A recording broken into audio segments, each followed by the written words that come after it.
Hi everyone, it's Gina from Gina K Designs. Welcome back to another 5-minute card video.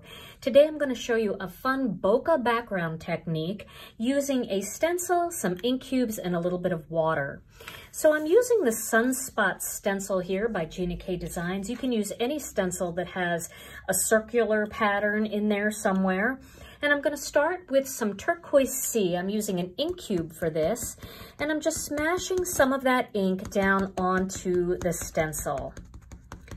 Then I'm going to switch to this purple ink. This is Wild Wisteria, and I'm going to add a little bit of that into the mix.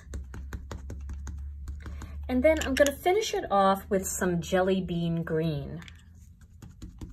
I'm going to just get in there, different spots. Kind of go over the turquoise a little bit. Okay, now once that's done, I'm going to clean up this spot real quick with a little squirt of water and then a paper towel. Then I'm going to lay my cardstock down, but before I do that, I'm going to use this Distress sprayer bottle, and I'm going to spray a little fine mist over the stencil. Then once again, I'm going to wipe up my spot because I want to put my cardstock there. And I'm going to lay my cardstock down. Then I'm going to flip the stencil over and I'm going to center it because I really like that big center circle there. And I'm going to gently press down to transfer all of the ink from the stencil. Okay. So then my next step is going to be to dry this. And I'm going to dry it using my heat tool. Now, I'm not going to have you watch me dry the whole thing because this is loud and it does take a couple minutes. Okay, so once that's all dry, now I'm going to do a little bit of ink blending. I'm going to start with some turquoise sea ink, and I'm going to ink the kind of where the purples and the blues are on here. But it's okay if you go over into the green. Then I'm going to use some purple ink, and this is the Wild Wisteria again. I'm going to go into that purple area.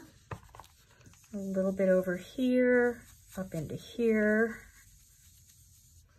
And then I'm going to finish it off with some Jelly Bean Green. I'm going to pick up those areas that I don't have any ink kind of over that green, but I'm also going to go back over that blue a little bit.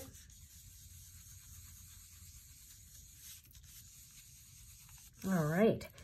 That just gives me a more blue-green look in certain places. Gives me a nicer blend. Okay, so now that that's done, I'm going to stamp a silhouette image on top of that. And the stamp set that I am using is the Autumn Silhouette stamp set. Now I have it loaded here on my MISTI already, and I'm going to use some black onyx ink. And I am going to stamp this twice because everywhere that the water touched the paper just gets a little swollen. And the cardstock that I'm using for this is the Gina K Designs Layering Weight White. You can also use watercolor paper for this, but I highly recommend the Gina K Designs because it is smoother and your stamped image will be a little bit easier to get on there. So I'm going to give it one more layer of black. All right. And I am using my Chucky tool to press down. This is a tool that my friend Chuck Meadows made for me out of a furniture pad and a curtain finial, but you can use something like an air hockey paddle or a dry erase board eraser to add extra pressure to your MISTI if you're looking for something. So there you go. There is my background with my stamping on there. And now I'm going to get a piece of black cardstock, and I'm going to adhere this to the black cardstock. I am going to use a little bit of extra tape on here just because this cardstock was wet. And then once I get that into place, I'm going to layer the whole panel onto a white card base. And there is my finished card project. You can see it looks like bokeh. Well, I hope you enjoyed today's 5-minute card video, and I hope you'll give this technique a try. Stay tuned to my channel for more 5-minute card videos and more live videos too. Thanks so much for watching, and have a great day.